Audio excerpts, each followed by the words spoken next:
Hello and welcome to Living with Intention Live. I'm April Wyatt, and I'm the host here to bring you forward more information about wellness, different aspects of wellness. And today we're going to be talking about breaking cycles and building what's possible. So this conversation is going to be about addiction, choices, and possibilities, as I have two amazing guests here with me today. And I want everybody just to kind of sit back and just think about how possibly addiction has touched your life. I know it has touched mine, and it shaped how I perceive the world. It shaped the dynamics of my family and also how I thought about community and what support looked like. I found that addiction kind of estranges us, right? It kind of silos us and creates a separation really to ourselves because our bodies are responding. The environment doesn't feel safe. We don't understand why the person is behaving the way they are. And then that also affects us psychologically too. So when we choose to interrupt that cycle, right, the shift is felt in every direction as we are the ripple effect, as I always say that. So we're here to explore today what becomes possible when someone has the courage to choose to rebuild with purpose instead of keeping that cycle of survival. And as I said, through my own family challenges, my father had an addiction to gambling. So it was very hand to mouth funds. It was the hustling for money, hustling to keep things together. And that really affected my family pattern and what I was witnessing. And so that also impedes on our own internal body and how our nervous system is set up.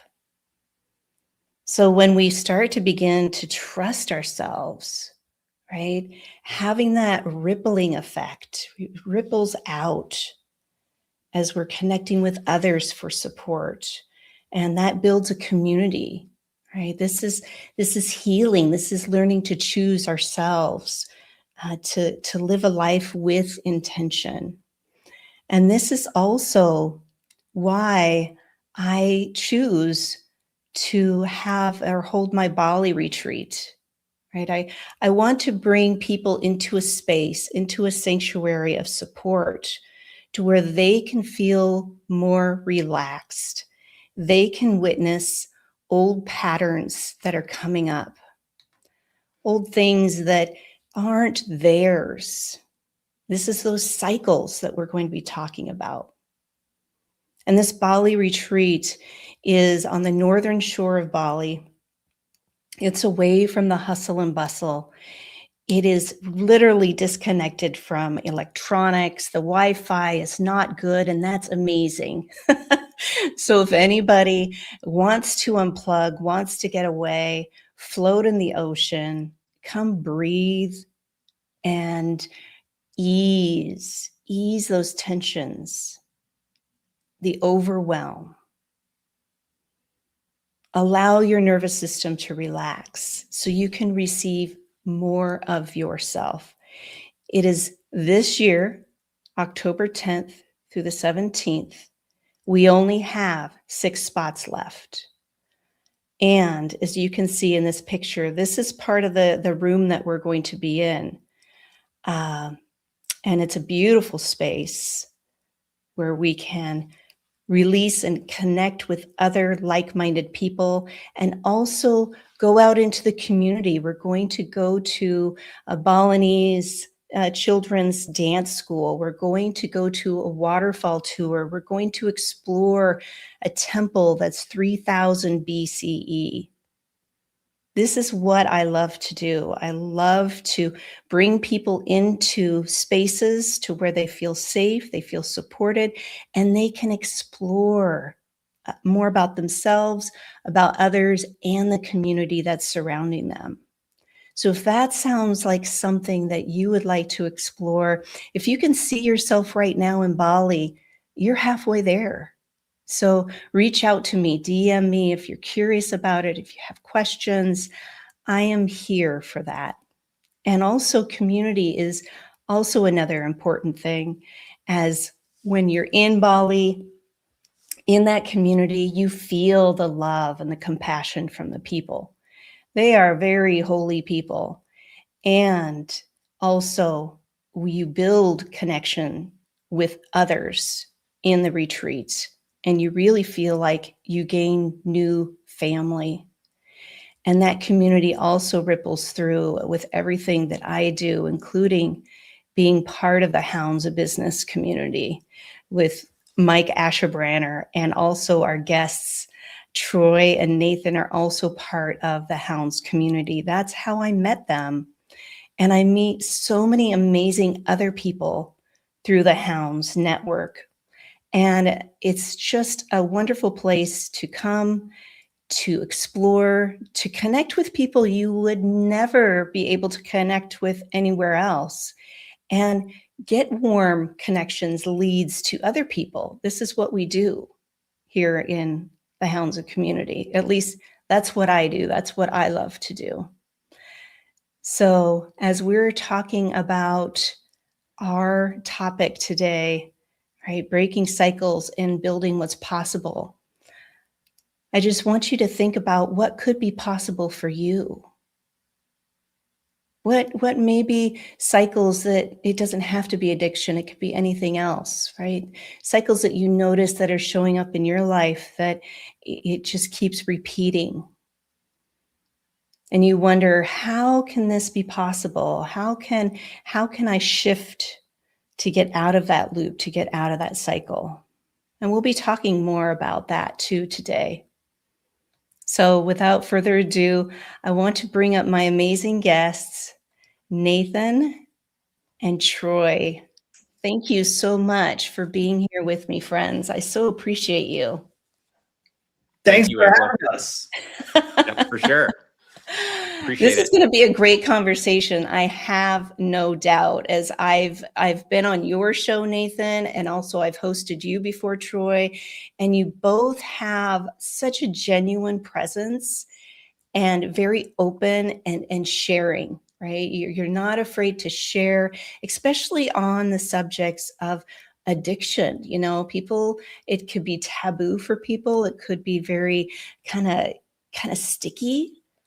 And so by you coming forward and sharing makes it a little easier for others to witness that, you know, that might be happening in their lives. So I just, before we begin, I want to just bring us into a question here, because I know you'll share more about what you do and how you support others, but I want to bring it back to your own journey, right? What was that turning point maybe when you realized, I don't have to repeat this, right? And that you chose to create something different for yourself, or depending on where you were at in your life, for yourself or your family. And what was that like for you, that turning point when you chose yourself? Nathan, would you like to share first? Yeah, I mean, for me, I think it started, in my 20s, April, I was very much focused on my corporate career and climbing the corporate ladder, and, finding that that success that us Gen Xers were, always taught from an early age. And I think we were talking backstage that starts so young for so many of us Gen Xers. I mean, I remember being in junior high, and I was supposed to have it all figured out what I wanted to do with my life. Where are you going to go to college? What are you going to study? And I wasn't even done being a child yet, so I took that path of going to college, getting good grades, all of those things. I got a great job with a Fortune 50 company right out of undergrad. And for most of my 20s, I was really focused on climbing the corporate ladder. And at the end of the day, I was searching for purpose, and I found that to be very unfulfilling. And coming from a history of alcoholism myself, my father was an alcoholic all of my childhood. In fact, he's 7 or 8 years sober now, and he's Mm. 73. So he didn't even become Great. sober until he was in his middle 60s. But, I grew up in that type of environment. And I want to make it clear that, although my father had alcoholism issues, he was the most loving man I could ever imagine. I mean, I never ever saw him lay a hand on my mother or anything like that. He was always very loving and supportive of my brother and I. What I later learned is it's probably how he learned to cope with Mm. stress as a small business owner and everything that came along with that. And I found that to be true myself. I mean, I was really I was on a show a while back and I made the comment. I said, I was never more miserable until I was making six figures in a job that wasn't in alignment with who I am as an individual. And so you're lacking purpose. You're also ridden with anxiety in that case. And for most of my life, I was self-medicating because I was unfulfilled. When I was in my mid 30s, in my early 30s, my wife and I started to have kids, my daughter Eiley and my son Nathan. And it was at that age that I recognized that my values definitely shifted. What was important to me in my 20s was no longer important to me in my 30s when I had kids. And I recognized that some things needed to change. So the moment for me really was around the age of 35. And I was miserable in my career. I was asking God for next steps. What are the next steps for me? And I just remember lying in bed and I was just praying to God, what do you want with my life? What are the next steps for me? And I was really hoping that he would tell me he was going to have some great job for me that was in alignment with my purpose, right? And in that moment, as I'm sobbing, all I heard on my heart was love your family. And it's because I had really been so focused on my career that although I loved my family with all of my heart, they really had become second place to what I was doing in the corporate world. And rock bottom for me was age 35, waking up in the middle of my office floor in the home office with an empty bottle beside me.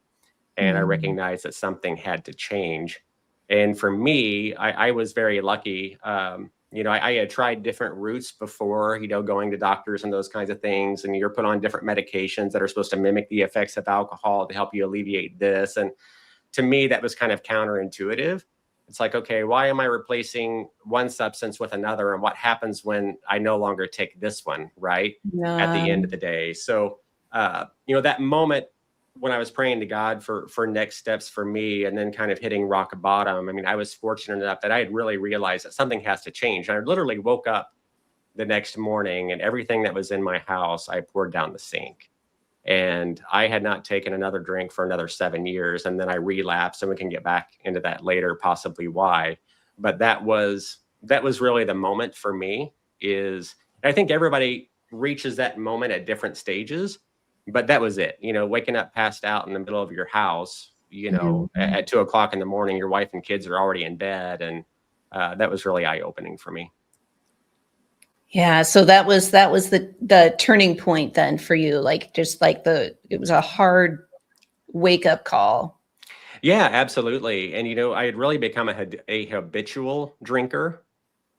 So I mean, now there's all kinds of options for people that are trying to get off alcohol, right? Non-alcoholic beers and all these different beverages that taste good. So if you're looking to have something like that, there's options now, which there wasn't really a whole lot of options back then. And so I actually, it sounds silly, I had really become a heavy wine drinker at that time. I started drinking like low sugar Welch's grape juice for 6 months, just to mimic that effect. Like I wasn't totally removed from the habit. The behavior, right? Correct. The behavior, Correct. the ingrained behavior, and Yep. and having that glass of something. Yep. Yeah. Wow. Thank you for sharing that, Nathan. And it's just amazing to even hear your story and that you were able to be aware of what was happening and making that choice, because I know it's not easy. It's not easy. And like you said, it just slowly deteriorated, and then, the rock bottom happening. And I know, Troy, you have a very heart, centered share also about your story with addiction. And yeah, if you could shine some light on that, and how you were able to recognize and pivot from that. Of course. And yeah, Nathan, thank you for sharing. Like April mentioned before, it's not always the easiest thing to do, but it certainly helps people to know that they're not alone and that there are ways to make it through. And gosh, man, you talk about the moment when it finally clicked in. I got kicked out of my house. I was in the middle of a day on like a Monday, and post COVID, like I mean, I've always worked from home, but then my wife was working from home too, and she was like, I think you've been drinking, and like tried to line my way through it like I had countless times before. It didn't work that time, and she I passed out in a Zoom call, cameras off luckily, but she smacked me on the shoulder, fired some expletives my way, and then said, "There's an Uber on the way, and I got you a hotel room, but you can't be here." And I didn't know when I'd be back. I went to bed that night not knowing, and it was that moment, like that night, I just called a handful of treatment facilities and said, like, I can't. Like, it was at that point incredibly clear to me that if I did nothing, then I would lose my family. So Nathan, you talk about family. I had the same realization, and maybe a slightly different way. But yeah, I think that's a pretty common issue when you see those relationships start to rupture, and they're the things that you hold so dearly. And I guess in my case, like, never really thought that they would ever be in danger of going away. But then, like when you're drunk a lot, your mind will play tricks on you. I'll tell you that. And yeah, what a trick to think that your family wouldn't be at risk, despite like all of that. So that was the moment. And then like 2 days later, I went to treatment. Yeah, thank you. And that's real. That's real conversation right there. Just sharing that, Troy. It's and there could be some shame and guilt, tied to it. From being in that space, for sure. Yeah. And so I know, I'm just curious, right? How did each of you work through that shame and guilt? Because that's what we put on ourselves. And this is just a cycle, right? It's a behavior. It's something that we just turn to because of the overwhelm, because of whatever it was that sparked us to, for that addiction. And then it's kind of compounded, right? As we're trying to shift away from it, then there's that shame and guilt associated with that behavior and what we've done to ourselves, to our family. How did you just kind of, tease that apart? How did you work through that? Man, I mean, it was really for me a realization through, like, went to therapy like it was my job, like legitimately, like every single day, 9 to 5. But I kind of was realized and coached that all of that shame and regret lives in the past, and I can't really do anything about that anymore. but I can make good decisions right now and moving forward. And, I'm incredibly fortunate to have supportive family and like wife, mom, in-laws, all of that, who stuck around through that process and gave me the grace to earn their trust and respect back. But really, it's like, yeah, I mean, I can't go take any of that back anymore, but I can move forward on the right path. And so it's not too late. Like Nathan, man, your dad, I'm like blown away by that. Like, good for him. Yeah, April, I'm not so sure that I necessarily had a lot of shame over my drinking, to be honest. And I think part of that is because growing up around it, it felt so normalized to me that I didn't feel necessarily shame in it, but I knew that it was not beneficial to me.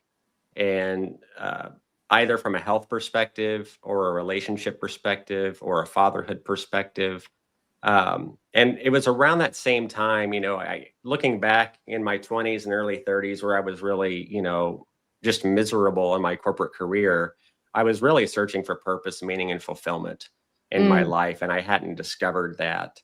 And I was fortunate to be introduced to a couple of mentors that put me through a couple of processes that really, as you look back at your entire life, from your childhood, through adolescence to young adulthood, all of those things, and really kind of laid out my entire life in a timeline, and you see how things stack up and why you are who you are. And through that process, I really discovered that my purpose in life is to empower people to reach their full potential.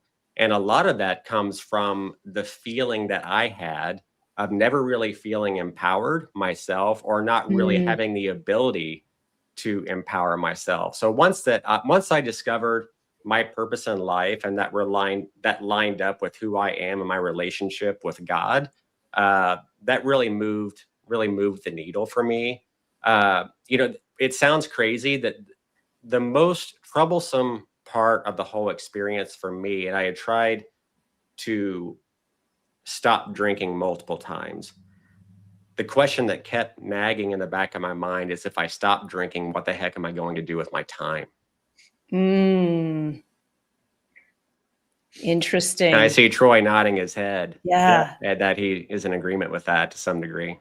I mean, I think that there's like, that is such a big one that I felt and that I hear other people talk about. And then there's all of these ideas of identity that get wrapped up, I think, in people who drink too much, or at least it's so true for me. It's like, yeah, am I going to be fun if I stop drinking? Like, what will I do? What will people think? What will I do with my friends? And like, what I found, is it, I'm still fun, just not drunk fun. Like, and the people who only wanted to hang out with drunk Troy were drinking buddies and not friends. Right.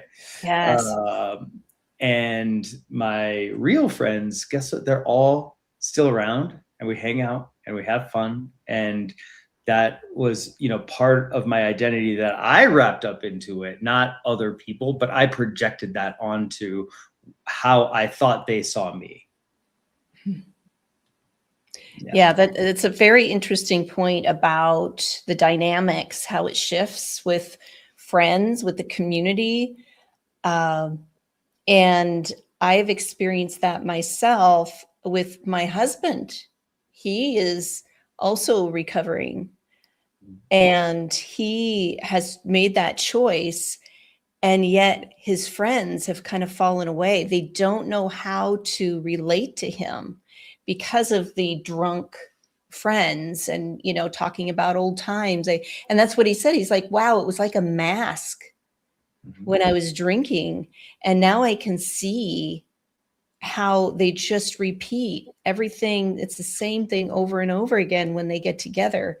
And I'm not judging. I'm just saying this is interesting, right? The behaviors, the cycles of what, in this case, alcohol does.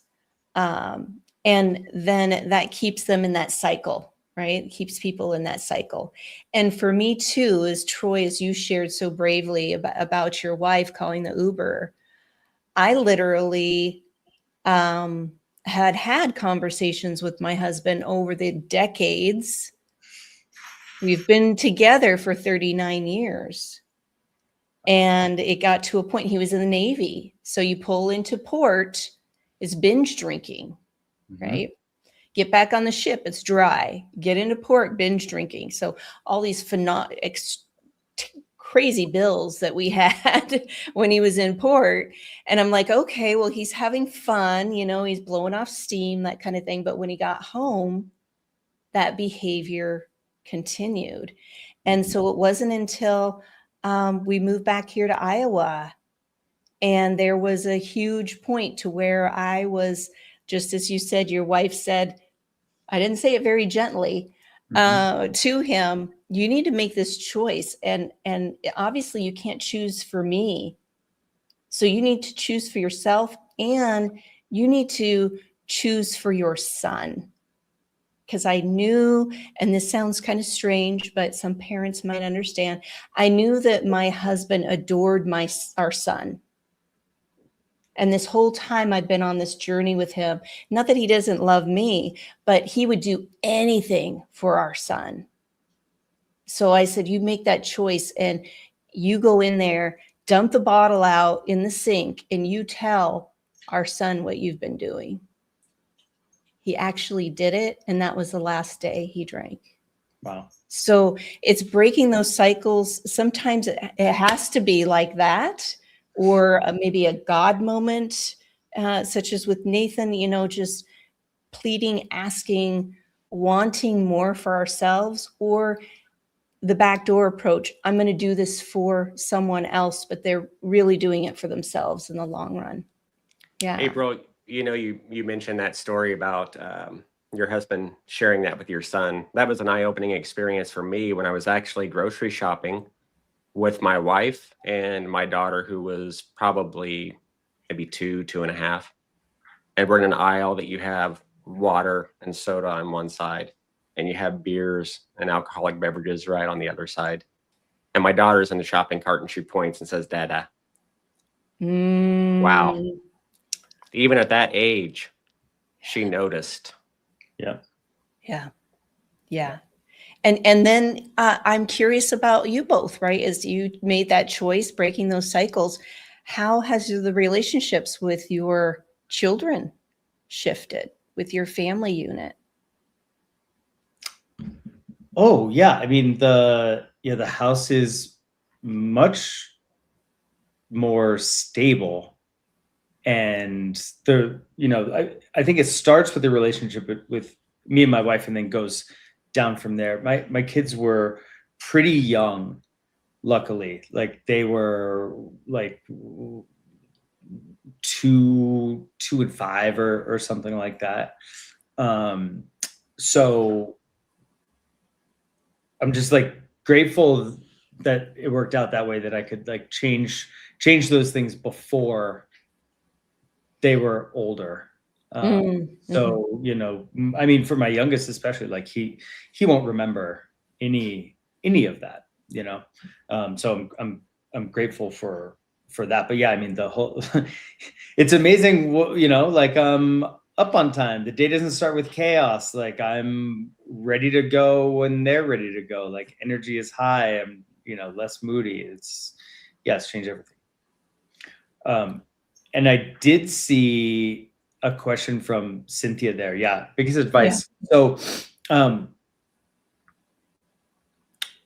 I think like Nathan, I had known this was an issue, didn't realize how big of an issue it was going to become. And I had none of my friends had talked about this. I mean, since they watched me go through this, many of them have changed their own behaviors, because I think that they saw like, ooh, maybe, like, listen, people who binge drink hang out with people who binge drink. This is like, been studied. So, but I was the first one to really confront it, and I just had no idea. So I just called the treatment facility. But if I had to go back and do it over again, I would say that there are plenty of people and resources who will sit down and talk to you and have an honest conversation about it without judgment than I thought there would be.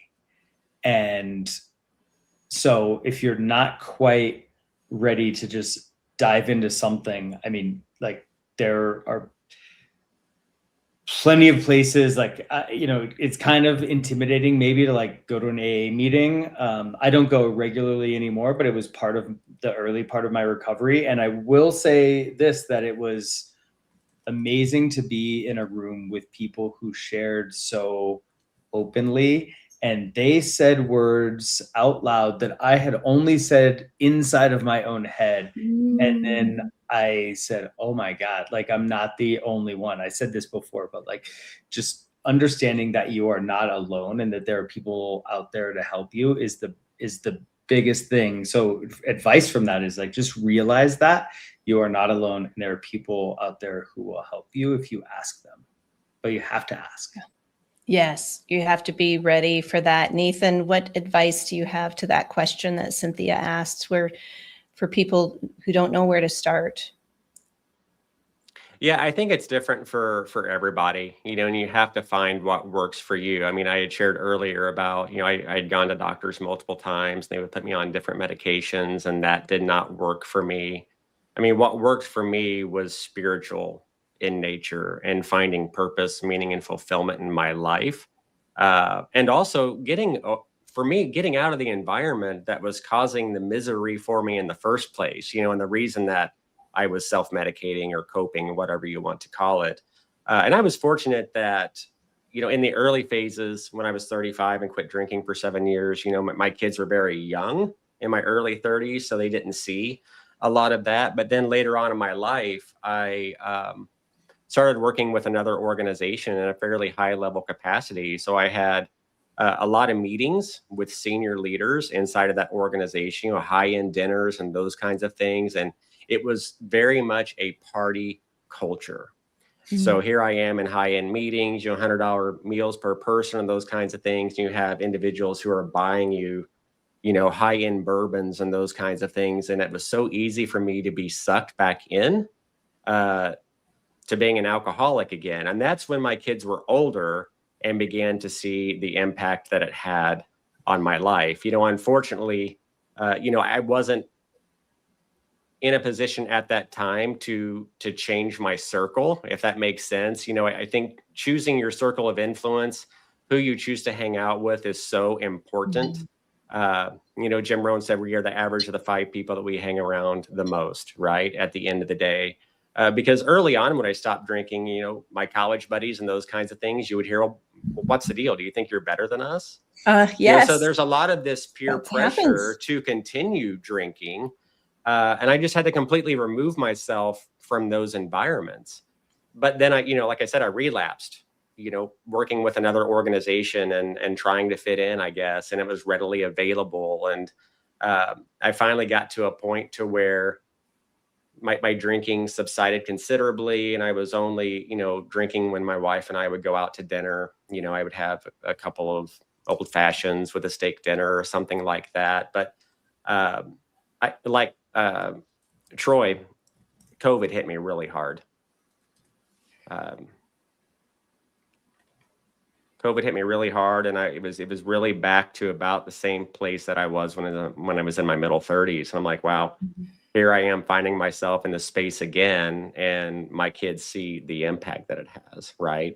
On me, on my relationship with my wife, on my relationship with them.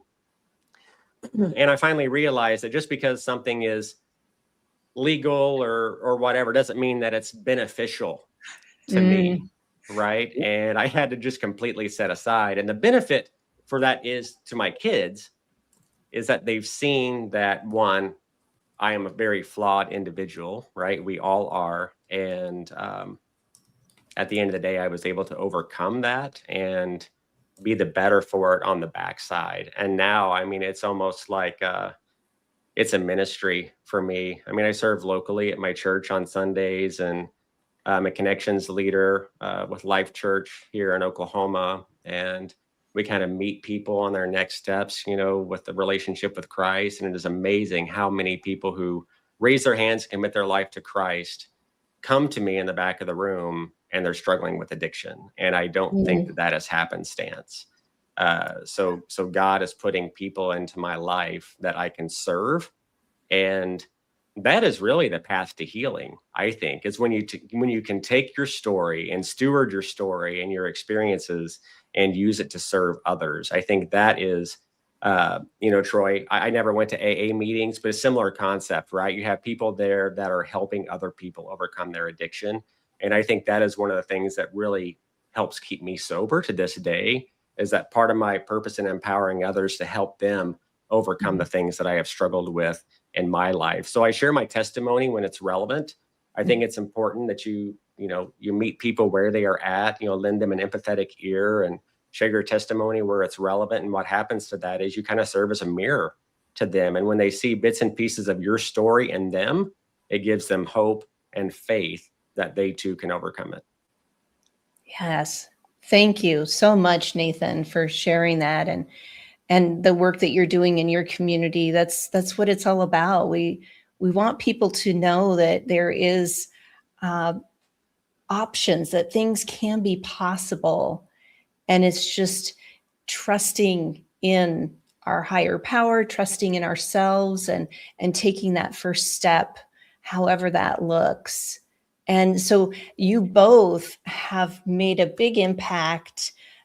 Nathan, how you have your Lead Empowered coaching, and Troy, you wrote a book, No Silver Bullets. Look at that. I even have, pages dog-eared and things. Maybe we'll get to one section that I kind of bookmarked here for us. You make me blush. And so it's our life experiences. As I said in the very beginning, we are the ripple effect, and how we relate to ourselves first and foremost, that ripples out to others, to the community. So for each of you, how have you noticed, these lessons that you've learned have influenced either your coaching or how you came to write the book, Troy?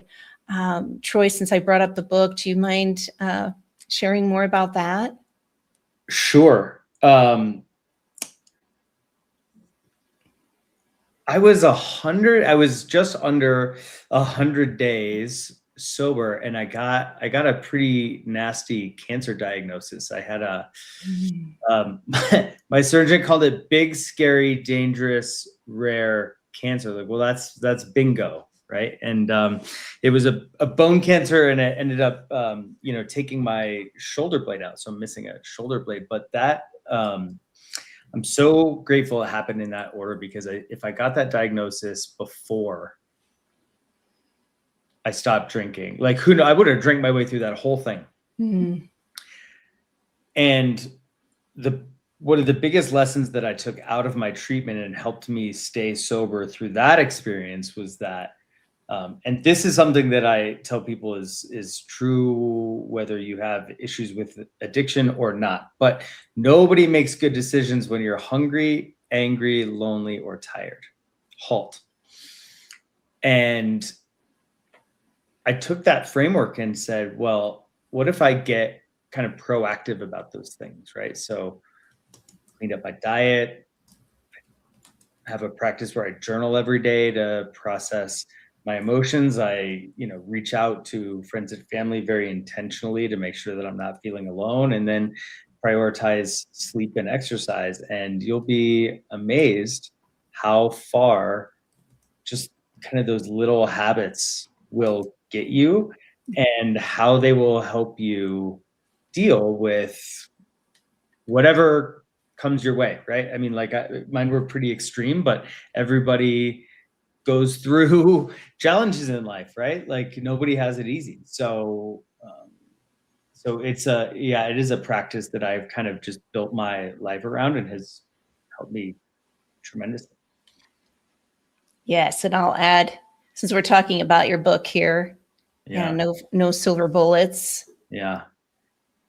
And I think kind of the point about your life not being broken and stop trying to fix is that we look for hacks all the time. Like what's the one thing I can do to take care of this? And I used to do this all the time. I see business leaders do this all the time, where they get just caught in the cycle of trying to solve problems all the time. And when I looked at the issue I ran into is these problems, cancer, addiction, I have a son on the spectrum. None of these things have an end. They will continue to affect my life until I die. So there is no solution to them. But so why am I trying to treat them like problems that are going to get fixed, like a flat tire, right? They're not. So if I treat them like chronic diseases and just manage and maintain them on a regular basis, then I'm going to put myself in a better position to manage it. And so that's the reason behind the subtitle and the title altogether, right? Yeah, no silver bullets. There's not one thing that's going to fix most of the big issues that people deal with. Yeah, and you have had quite a book tour. You were all over the place, sharing your story and sharing about this. What was the responses in the community that you went into?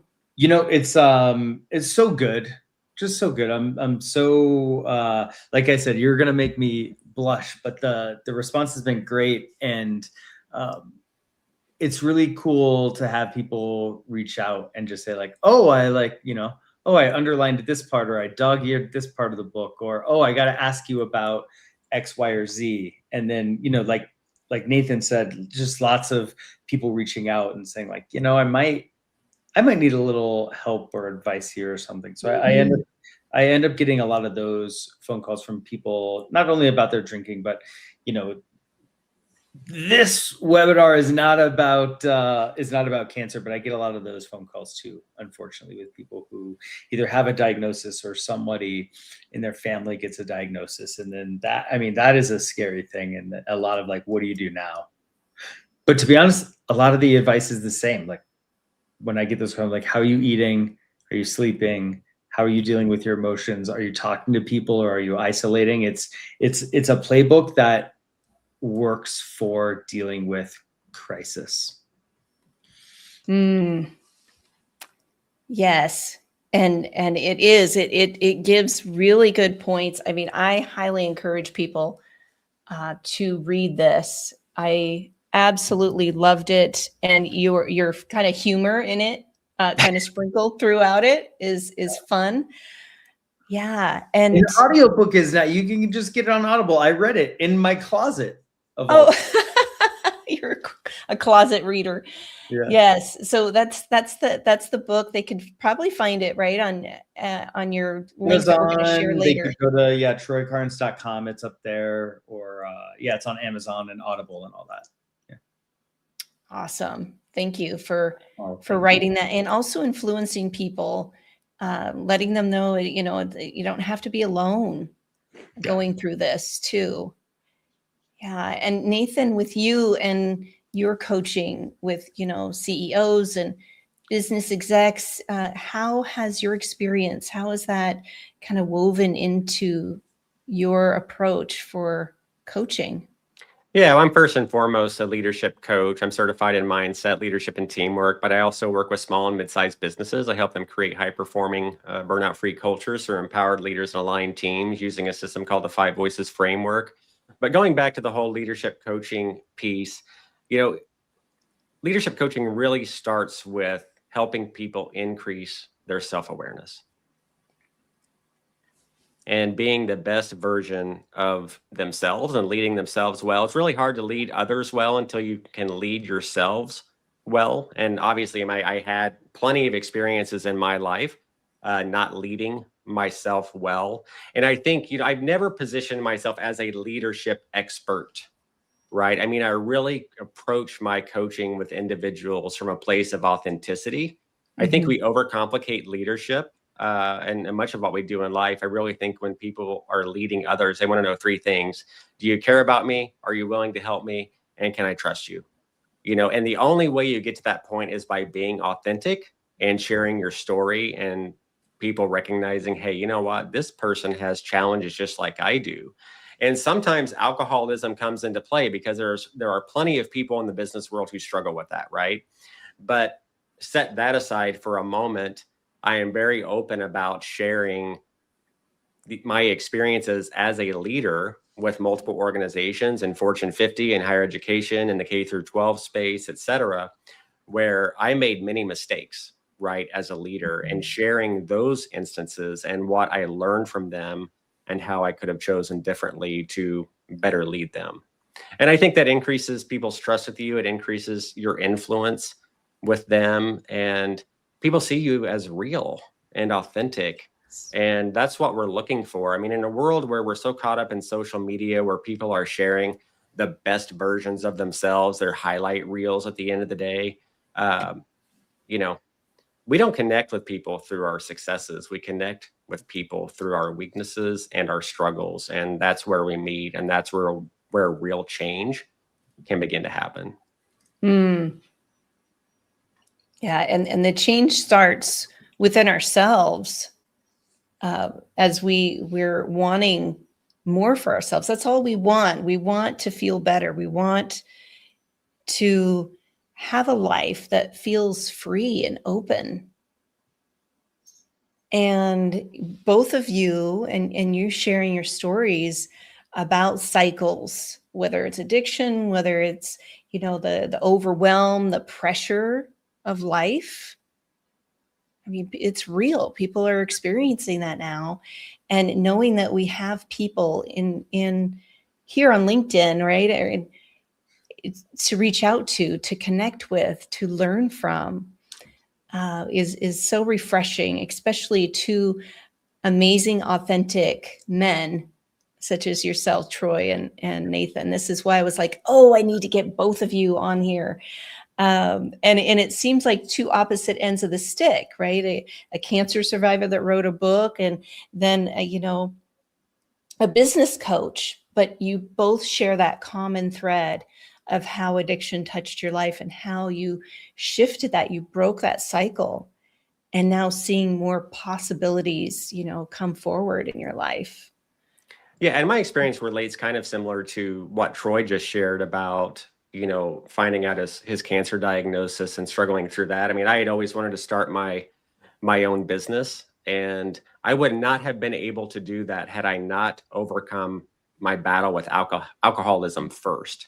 Because when I started my own business at the age of 35, I mean, anybody who's a business owner knows the challenges and struggles that come with that. I would have not been in the headspace to navigate that, having walked away from a 6-figure job with a stay-at-home mom and 2 young children, wondering where the heck is the money going to come from? Because I would have definitely easily used that as a crutch. So instead of using alcoholism as a crutch, I really had to just pay attention to what God was blessing in my life and what God was not blessing in my life, and just listen to my intuition and move in those directions. And by his grace and mercy, he opened up doors for me that I could not have opened up myself. No way.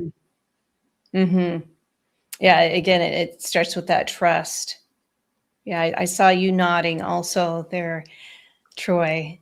What do you have to contribute? Well, just the pressure and trials and tribulations of starting your own business is like no joke, right? And it's I don't think that it's a coincidence that, Nathan, you say you run into this with business leaders, because not being able to deal with pressure well is I think a pretty big issue with people who struggle with addiction. And when you make that choice, like take it on yourself, that I could imagine how that would have been nearly impossible, because you got to be on it, you got to be with it, and really brave to do that. And so kudos to you. And also, I just want to celebrate everybody that has chimed in here too. We have, of course, Mike Asherbranner and the Hounds of Business. We have Halea, she popped in as well. So thank you for being here, Leanne. And Samantha, you are amazing. And she shared some great insights too. about addiction and being in circles, and Cynthia talking about her real estate, being caught up on, in that hamster wheel of performance and having that pressure. That can be an addiction as well. So there's so many different ways that addiction can show up in our lives at any time, and even social media, and can you put your phone down? Yeah. That's real now. Yeah. And so just being aware of the behavior. What is this? How is this benefiting me? And I think, Nathan, you brought that up, didn't you, about the benefit, right? And what am I receiving from this? And the circles that we hold, the people that we're connecting with. You said that, Troy. Yes. Yeah. Yeah. And it's so important because everything starts with us. It really does. Yeah. It really does. What last reflections or insights do you have to share with our audience today before we go? Yeah, I think people ask me, how are you able to stay alcohol free now? And I'm very honest in my reply. It's literally a decision that I still choose to make every single day, and I choose to show up intentionally versus accidentally. It's not easy. There are still days where I drive by a liquor store, and if I'm having a bad day, that I'm tempted to go in and buy a fifth or something like that, right? And if somebody's listening to this today and they're struggling with addiction, don't look at it as an all or nothing. I mean, if you're drinking, I don't know. I guess what I'm trying to point out is if you stop drinking for 2 weeks and then you relapse and you have a couple of cocktails, don't beat yourself up, right? That you are a failure or something like that. What we're really looking for is progress. Very few people are going to be able to just pour it down the sink and just stop drinking cold turkey. It just doesn't really work. Doesn't really work that way. And even I did that for 7 years. That worked for me, but what happened? I relapsed, right? So I had my limits as well. So just be intentional, make those decisions every day, and give yourself grace. Don't be so hard on yourself when, you fall to temptation and you do order that drink or two when you're out with friends, and just pick yourself up and start again tomorrow.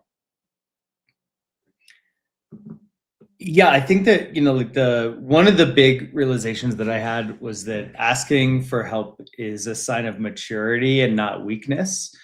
I felt a lot of kind of faux masculine pressure to not show any weakness, and that did not serve me very well. And so I have now come to realize the maturity it takes to ask for help, and that that's okay. That's like a good thing to do. It doesn't mean that you're less than or weak or whatever else. I mean, everybody needs help. Everybody's struggling with something, and it's okay to ask. And guess what? If people ask me for help, I'm thrilled to help them. This is like a big Simon Sinek thing, right? So yeah, I love helping people, but then if I don't ask anybody for help, then I'm robbing them of the joy of being able to help me, right? So yeah, so ask for help and be happy to help when others ask of me has been really helpful. Thank you for extending that hand for anyone who's listening now or in the future. It's really important. You're not alone, such as the HALT. I love that method, Troy. And so, Nathan, how can people reach out to you? How can they connect with you? And also, is there anything on the horizon for you? What's happening for you? Yeah, people can find me at leadempowered.com. And, hey, if this resonated with you today and you need help, I'll give people my mobile number. It's 918-851-7246. Call me, text me. I am happy to help in any way I can. And right now I'm really excited about Lead Empowered TV that you were on, April. I launched that in December. It's a show where I feature small business owners and thought leaders, and we have empowering conversations that transform how we lead, work, and live. So if you're interested in being a guest, you can learn more about that at leadempowered.com. /TV. And I'm so excited about what has transpired with that show. Only 2 months in, we have over 40,000 views I know, it's on YouTube, amazing. almost 300 subscribers. So I really feel like that is being blessed. And I just love creating content and that helps people, whether it's business ownership, the way they lead others, or just, lifestyle choices like what we're talking about today. Exactly. Exactly. I so appreciate all the work that you're doing. Wherever you go, Nathan, you are just who you are authentically, and that makes a huge difference. So thank you for being here. We appreciate you. And Troy, how about you? How can people contact you, and what's on the horizon for you as well? Well, first off, Nathan, crushing it. Nice work, man. It's amazing to see that growth. That's awesome. And April, thanks for having me. And then where can people find me? Like, I'm on LinkedIn more than most other social platforms. So yeah, drop me a line there. And what am I excited about? So this whole process, yeah, Nathan, it's funny. You told stories about going to like high-end dinners and like having that type of environmental pressure. I sold whiskey for 15 years, right? Like that ended up not being the best place for me. And you probably got freebies, right? All the time. Yeah. Committed the cardinal sin of Scarface was getting high on my own supply. So, yeah, I left that behind. But before I got it, I didn't grow up thinking, oh, I really want to sell whiskey for a living.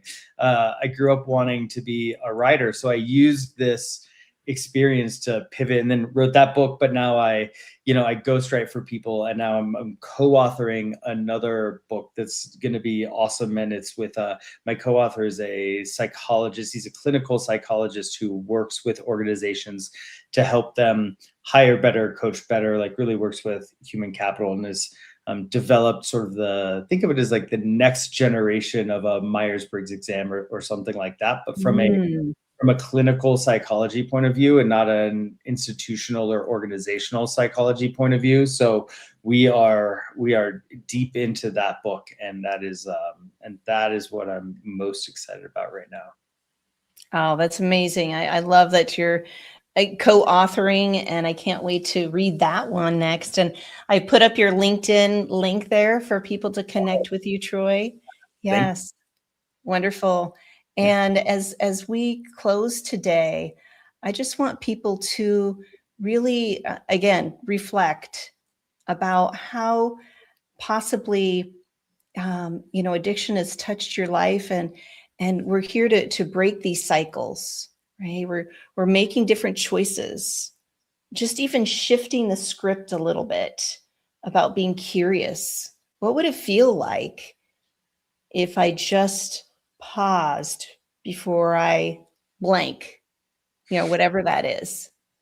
I bring in curiosity, right? Because curiosity holds the key. It kind of eases that pressure, that tension that we're carrying in ourselves. And we become a little bit more open and understand that there are opportunities and possibilities for us as we're learning to navigate through life, right? We're going to have ebbs and flows. Things are going to come and go, but it's how we show up for ourselves first and foremost. And this is what living with intention is all about. So thank you both for being here, Troy and Nathan. I so appreciate you. Please reach out to these amazing, courageous souls that bore their hearts today and wanted to be here to give you more insight, to let you know, yes, it's possible to break those cycles and see what's on the horizon for you and in your life. So until next time. It's hard to help people. It's hard to help people when we hide. Yes. Yeah. Thank you, April. No more hiding.